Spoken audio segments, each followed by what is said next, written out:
Pois é, Zé Pedro, você está conosco hoje, pela primeira vez, no nosso programa da Associação de Divulgadores do Estado de São Paulo.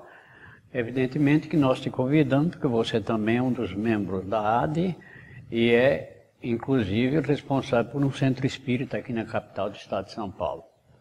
E tem muita experiência no trato com a doutrina, no trato daqueles que procuram a casa espírita. E também vamos explorar agora um pouquinho a sua experiência nessa área, tentando levantar alguns aspectos de temas e assuntos que estão permanentemente no corredor do nosso centro espírita, quando as pessoas nos procuram. Um dos assuntos importantes que a gente precisa comentar com muita precisão e imediatamente nos dias de hoje, porque está todo mundo com muito medo. Medo de tudo, medo de si mesmo, muitas vezes, de sair, de enfrentar a realidade. E principalmente sobre a ameaça do inferno, se não acertar certo na vida, se não acertar o passo na vida. Céu e inferno. Alguém já no centro espírita que você dirige te procurou fazendo alguma pergunta a respeito desse assunto, céu e inferno? Na verdade, realmente ocorre muito, porque o momento que passamos aqui na Terra é um momento delicado, um momento que precisamos refletir muito. E o medo graça. O medo está na cabeça de muitas pessoas, talvez da maioria. São vários os fatores, não? E o centro espírita tem a possibilidade de trazer, através da doutrina dos espíritos, uma ideia, uma interpretação muito mais consoladora, muito mais apropriada para se encarar essa realidade de uma maneira consciente e real.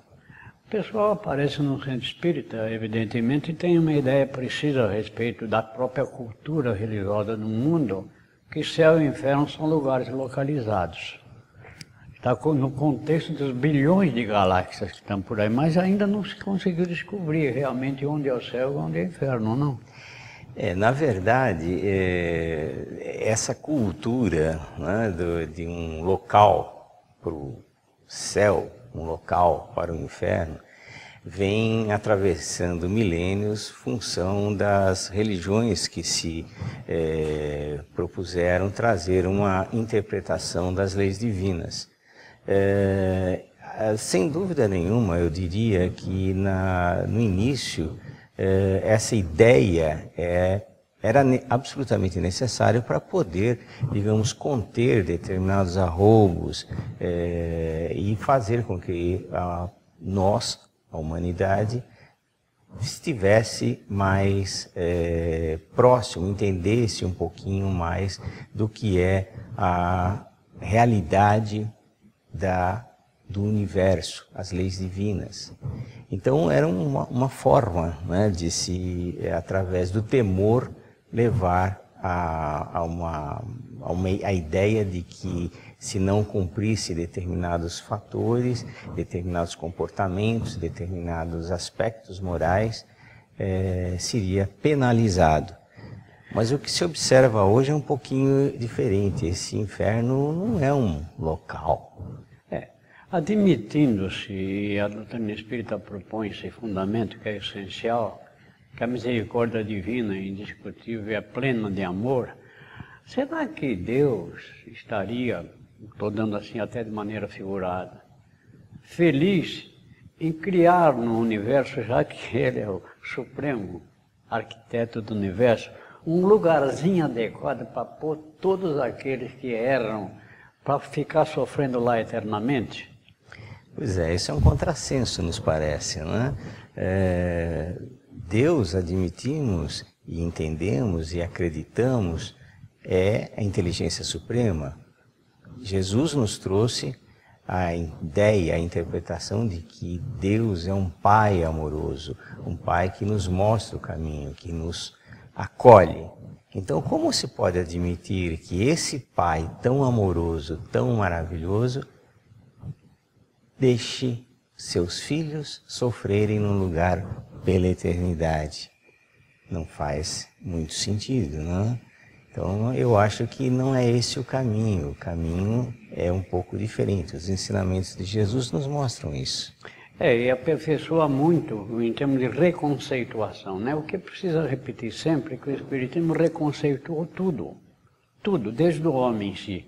O homem nascia, morria, desaparecia, reconceituou, aliás, baseado na própria lição de Jesus em relação à imortalidade. Não é bem assim. Nasceu, é um ser que foi criado e não vai ser, indiscutivelmente, não vai desaparecer nunca. Agora, o que nós não temos ainda é uma explicação, pelo menos em termos de constatação dessa realidade do desdobramento na nossa vida espiritual. Mas a própria lógica já nos possibilita a ideia de que Deus é justo, né? Consequentemente, ele não poderia criar um local onde você fosse levado eternamente por sofrimento só porque você cometeu muitas vezes pequenos erros na vida, o que é normal, porque errar é aprender. O erro faz parte do acerto na conquista dos nossos valores efetivos, né? Com certeza, Denis, com certeza absoluta. Não podemos admitir, para quem reconhece em Deus, na inteligência suprema, em toda essa maravilha que é o universo, até mesmo se olharmos para o nosso próprio organismo físico, nosso aparelho material, e observarmos como ele é perfeito, como tudo funciona perfeitamente. E se alguma coisa não funciona é por conta de nossa própria escolha, vamos dizer assim, ou pequenos enganos que possamos ter cometido, não podemos admitir que Deus, dentro dessa perfeição toda, penalizasse os nossos erros. E o céu? Qual é o seu conceito de céu? Ou qual é o conceito espírita de céu? O que é o céu? Também é um lugar localizado. Assim como não se aceita a hipótese da existência de um lugar localizado para estabelecer que lá é o nicho que tem fogueira lá para queimar a turminha que não funciona bem. E o céu? Usando o mesmo tipo de raciocínio, né, realmente a gente não pode se imaginar justamente no completo inverso, né, de se ter um local onde não se faça nada, não se tenha compromissos, não se seja completamente ocioso, não fazendo nada. Não.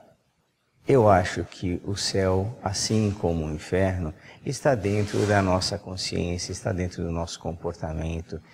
E o céu não entendo ser um local físico, mas sim um estado de espírito, um estado evolutivo, uma consciência maior que adquirimos e que a doutrina dos espíritos, a doutrina espírita, nos traz de forma absolutamente clara e precisa. Somos reflexo dos nossos atos. Então, a beleza, esse céu com essa ideia de maravilhosa está dentro de nós, em aprender a reconhecer o outro como um irmão que tem os mesmos problemas, as mesmas dificuldades. Então, que quer nós dizer temos. que o evangelista tem razão quando ele afirma que o céu está onde está o seu coração? Eu acredito que sim. Se não me engano é de Mateus essa referência. Isso, exatamente. Consequentemente, o inferno também parece estar no nosso coração, não? O que significa essa diferença, o inferno e o céu nos nossos corações? Isso que é bom a gente comentar um pouquinho mais, porque isso é um preparo para os passos futuros nossos. Não é para amanhã, não. É para o minuto seguinte, para a gente começar a entender que a proposta de vida é extraordinariamente fantástica. Só que ainda nós não entendemos, ficamos pequenos na análise de todo esse conjunto de sabedoria que a vida propõe em termos de aprendizado. Não é verdade? Com certeza absoluta. Temos que estar em paz conosco, acima de qualquer coisa. Zé Pedro, no Evangelho segundo o Espiritismo tem um conceito interessante de que o Espiritismo consola e esclarece. Então é sinal de que se alguém te procura temendo naturalmente o castigo em função dos erros que cometeu, de ir para o inferno e você consola, ela compreende. Se você consola e ela compreende, parece que ela melhora em termos de qualidade de vida e concepção de realização no sentido da sua promoção espiritual, não? Sem dúvida. O Espiritismo, a doutrina dos Espíritos, é uma doutrina consoladora. Nesse sentido, porque ela nos mostra, primeiro, que somos imortais, que continuamos a viver, que somos aquilo que colhemos, aquilo que aprendemos. A doutrina dos Espíritos nos ensina a pesquisar, a estudar e a compreender melhor os ensinamentos de Cristo. Aí a gente começa a entender um pouco mais e com maior profundidade tudo aquilo que a gente precisa saber para ser feliz. A doutrina é consoladora porque nos esclarece, porque nos mostra o que realmente somos e de onde viemos e para onde vamos. A felicidade, num sentido essencial, é um elemento positivo para o espírito que ainda não entendeu bem a necessidade do sofrimento para poder aprender um pouco, para procurar entender um pouquinho melhor o aprendizado da vida. Porque muitas vezes a pessoa chega perto da gente e diz: a minha vida está um inferno. Pode ser realmente que a vida dela esteja um inferno, sem necessariamente ela estar no inferno, porque o inferno não existe.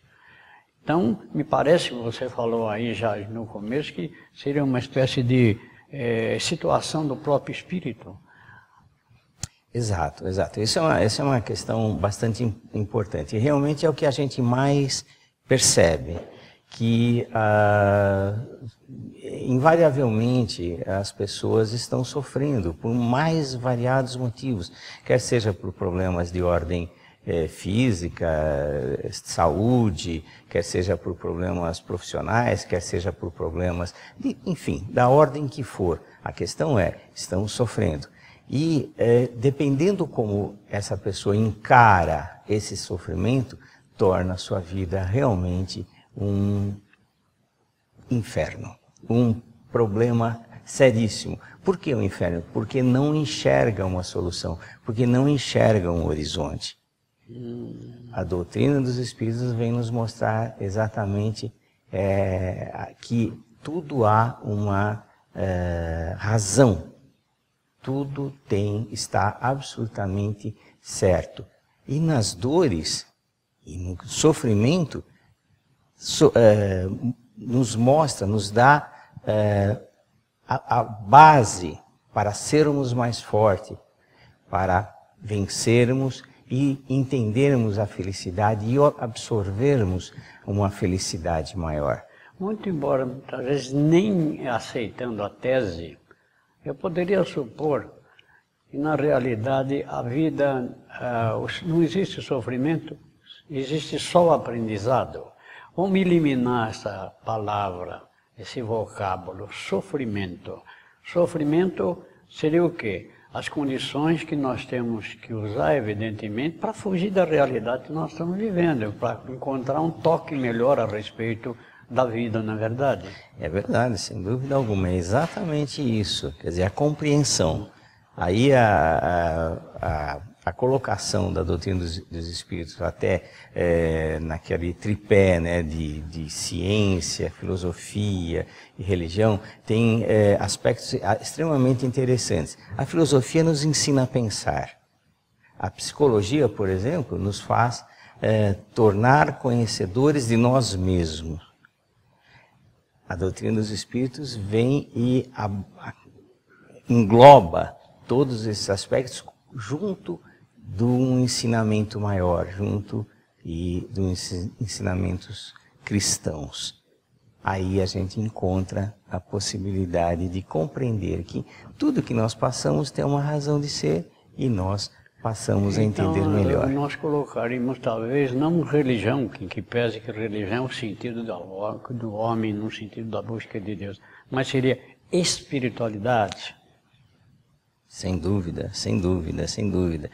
A religião é, digamos, até o uso do vocábulo religião, ele tem também um pouco daquele aspecto maior, mais antigo de se ter alguma coisa para se basear, ter uma norma de conduta, mas na verdade é essa compreensão maior do universo, de nós mesmos, dessa realidade que somos, que nos faz ser melhor, nos propõe a ideia de sermos melhor e, consequentemente, caminharmos para a felicidade. Mas o indivíduo procurou você lá no centro para saber como ele poderia ser salvo? Acontece. Salvo do quê? Principalmente quando a gente começa a conversar com as pessoas, porque o centro espírita acaba sendo esse ponto de apoio, né? E a gente percebe que as pessoas procuram uma tábua de salvação, procuram uma solução, uma coisa mágica para resolver. E não é assim, a solução está dentro deles. E cada caso é um caso. A experiência de cada um é única, é só dele. Então, é difícil, não existe uma fórmula, não existe uma fórmula mágica que resolva o problema de todos. Cada um é um indivíduo. Então as necessidades são individuais também. É isso que a doutrina dos Espíritos nos ensina também. Você está passando algumas lições, ou passaria as lições para a pessoa que te perguntou, uma coisa incrível. Não sei se ela entenderia ou não, de que ela é o artífice do seu próprio destino, é a construtora da sua própria felicidade. Sem dúvida. Assim como da eventual infelicidade, dependendo das suas escolhas. Mas o nosso caminho é a felicidade. É isso que Deus nos coloca, que foi extremamente bem esclarecido, bem mostrado por Jesus. Então nós temos um caminho muito bom. A doutrina dos Espíritos vem interpretar essas palavras, as palavras de Cristo, de uma maneira maravilhosa, que nos mostra como somos falíveis, mas temos a chance de melhorar e caminhamos para a felicidade. Quer dizer, então, o Evangelho segundo o Espiritismo significa isso que você falou? Quer dizer, a interpretação, em essência, daquilo que Jesus ensinou. Então, ele revive efetivamente os conhecimentos do Cristo numa linguagem moderna, mais adequada para os dias de hoje? Na verdade é isso mesmo, Éder, porque Cristo, apesar de ter utilizado de recursos necessários para aquele momento que a humanidade necessitava, né? Falando através de parábolas, falando de uma maneira, vamos dizer assim, mais simplista, não podemos esquecer do exemplo que ele nos trouxe. Acima de tudo que ele falou estão os exemplos, e aquela aura maravilhosa, aquela energia maravilhosa que Jesus trouxe com ele, deu sedimento, fixou e mostrou a veracidade. Beleza, quando a gente percebe como a gente consegue encaixar com bastante precisão, lógica e até sabedoria, por que o Espiritismo é a reviviscência do Evangelho de Jesus? Não é para tornar o indivíduo religioso ou mais religioso do que era antes, não. Para tomar consciência de que tem que saber viver, né? Exatamente. Essa consciência é fundamental. Nós estaríamos aqui falando mais coisas ainda sobre as necessidades, até indicando para quem nos procurou alguma obra que pudesse auxiliá-la no conhecimento maior. Evidentemente teria que ser um livro dos Espíritos, basicamente, ou que é o Espiritismo, para ele começar a entender efetivamente a coisa. Mas o nosso programa está no final. Queremos agradecer muito a participação dos nossos assistentes aí, do seu lado da televisãozinha, e deixar aqui o nosso abraço e muita paz e força. Vamos para frente. Tá?